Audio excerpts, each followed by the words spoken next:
You don't take care of it. You know what I mean?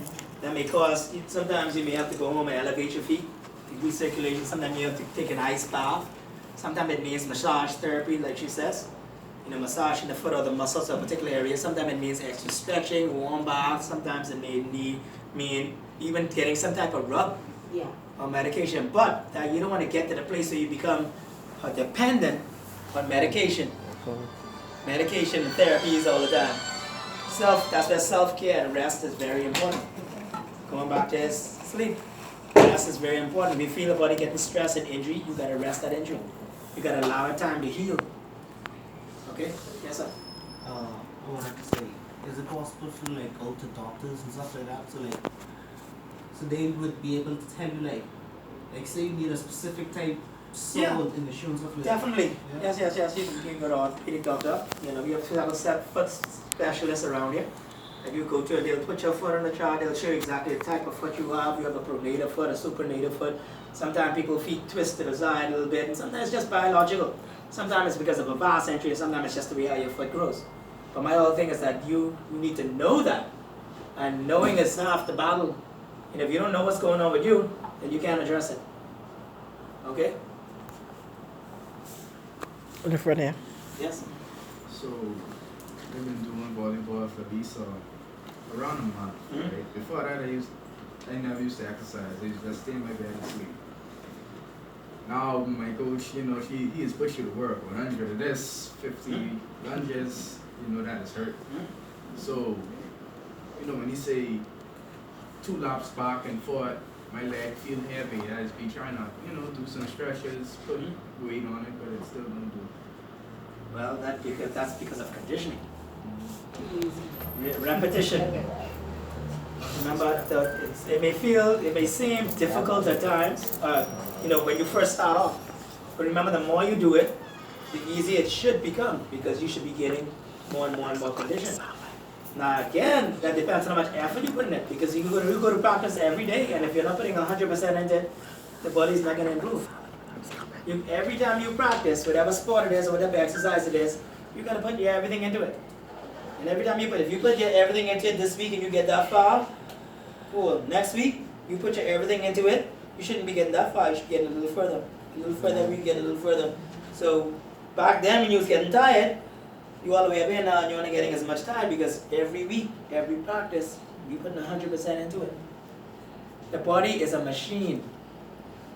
Conditioning, the more you do something, repetition, the better you get at it.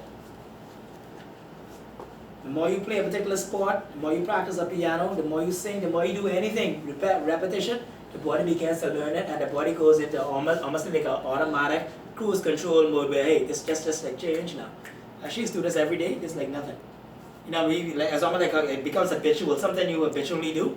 You don't even think about it anymore, you just do it. And that's how the body works. So the more you put into your exercise, and the more conditioned you become, the easier you'll get. And then again, remember I told you the mental aspect of it, a lot of it is mental. So it's about pushing yourself past physical, and sometimes letting your mental fortitude pressure to the next level. Okay? Any other questions? So you want to show them some basic little things that they can do at home? Yeah, they want to see. yeah. I mean, at the age, you're doing all the physical activity in school, in PE, and the different stuff you do. But my advice to you is to make sure you're doing things properly. Technique is the most important thing, because I'm sure you do get all you guys doing some type of physical education exercise. Just make sure you're doing it properly. Making sure when you're squatting, your back is straight. Making sure when usually you're doing lunges. When people do lunges, they do lunges like that. But you know what's happening here to me? First of all, my back is bent. Secondly, my knee is past my ankle, so I put the stress on the knee, I put the stress on the lower back. I set myself up for injury. Go all the way down. Yeah, you can go all the way down, but you should be in this mode. Your knee should be over your ankle. That is supporting this. Your back should be straight. So I'm here. See how I'm at? So I can do my lunges here. Because everything is straight. I'm not hurting my back. I am putting extra pressure on my knee. I overstretch on my hamstring. You know what I mean? So it's all about technique. It's how you do it. That's very important. Okay, so whatever exercise you do, make sure body positioning. Warm up. People run into everything as soon as they get up. First thing in the morning, dash out again, can't they run the beach? Warm up first. Okay? Make Show sure us you a bring your couple heart warm rate up. Stress. Show us something. I know you're tired. Yeah, show us a little simple things we can do for warm warm up. It's just a matter of getting your heart rate up. You know, before you do anything, you want to just break out running down the road. If it just means marching on the spot, if it just means doing something like this before you start running, before you start walking. Yeah, you gotta warm up your body. What are some stretches that they could do? You can do stretches for your hamstrings here, pulling down your hamstrings. You can do for your quads. You know, you're all familiar with those inside lunges here. I mean, stretch the side lunges here. Backward, coming back to here. Groin stretches here, stretching the inner thighs. So it's for your lower back, lower rocks here. Arms above you, arms to the sides. You know, it's several, you know what I mean, just depending on the muscle you want to work. It's good to warm the entire body before you start any type of exercise. And we have some exercises for the stomach, right? You could do standing up against the wall too. Yeah, there's a lot of things you could do. One of the easiest things to do is just get a chair. Oh, okay, yeah. You can sit in a chair, you can do alternating knee raises here based on your ability. Right. Sit in knee raises, you could actually lean your back on the chest so you get some back support. Right? Yeah. If you could hold on to the side of the chair, or if you have something in the back of the chair, hold in. Lift your knees up. Okay. Do cycles. Do abductors. See, so I want to try that. There's a lot of things you can do with just the chair. You can do tricep dips for the back of your arms. You ladies who want to tighten the back of your arms. Yeah, You do tricep dips here. Yeah. Use the chair to do push-ups. Different types of push-ups, whether it be outside or whether it be inside. You know, stuff like that. For you ladies who want to focus. I'm trying to call me, sorry. Yeah, I need to learn these. Yeah, for you ladies who want to practice doing stuff with your hips. Remember I told you about posture? Use the chair to practice your posture. So if you know your legs aren't strong enough for your problems to get in the right position, you can use the chair, wide legs, squats, heels and toes. I'll hold on to the chair for posture and keep your back straight. And do squats right here. You don't even know where you just do a lot of squats. The back is straight. Yeah. And then you do small ones here, just tightening the butt and the glutes area. And then you can do full ones all the way down, full in and up. Two leg raises, squeezing the legs, abductors here for the side, obliques, and the hips.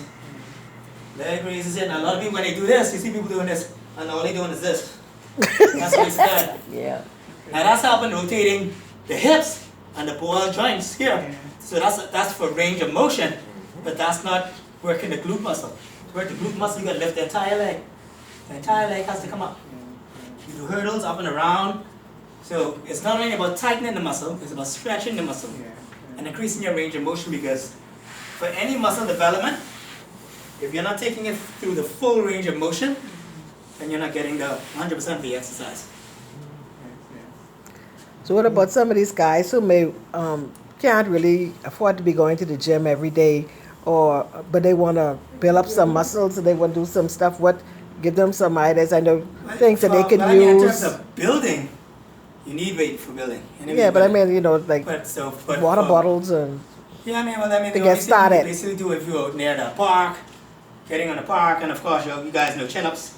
Doing chin-ups front, reverse grip, doing back, pull-ups behind. You know, and using the apparatus, whatever apparatus. It's just about being creative, really, in that point. But in terms of building muscle itself, you need to add some type of resistance. So I mean, people get creative. People use blocks. People use anything. People use pure bottle. During COVID, when we'll go to the gym, he's doing videos with all kind of stuff. You know what I mean? So it's up to you, whatever, yeah, depending on you. Yeah, you just gotta get creative. Marion, your Jana? Yes.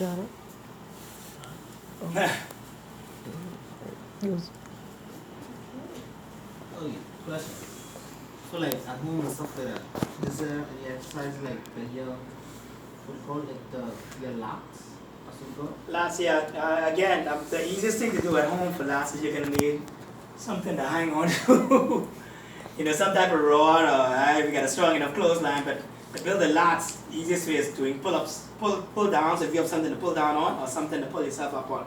That'll cause you to use your back and your lats. Or like I said, if you got, strap me, 2 5-gallon bottles, not 5-gallon bottles, 2-gallon bottles of water, you go a little more down and just do lat raises to the side right there. Straight arms, not bent arms. If you bend your arms, you can use shoulders and biceps, but if you leave the arms straight, you can force the lats to grow. Don't bend over rows, whatever weight you have, don't bend over rows, flies, all else focus on the lats and the back. Okay? So everybody remember, I think about muscle again. In building muscle, you don't just want to go for the size, but you want to go for the fitness ability of the muscle. So it's not only about muscle strength, it's about muscle endurance. Okay, so they're the two key concepts about muscle building. Size and endurance. And then of course flexibility and conditioning come after. Okay? All right, now for the fun of us, let's see the guns. Any other Let- further information? Oh, I You can- can see him on Facebook. Yeah, I know, right? Exactly. And then if you get an opportunity, try to find a copy of the book. Actually, try to find a copy of the book. It's at McCartney's, at Wong's, at Fitness Connection. I wrote a book, and the book is called The Trilogy of Fitness. And it basically speaks about how the body, soul, and mind should work together, and how you cultivate each part of that tri-being to become totally fit. Okay? It's on Amazon. It's called The Trilogy of Fitness. But it's very important. A lot of kids nowadays don't like to read.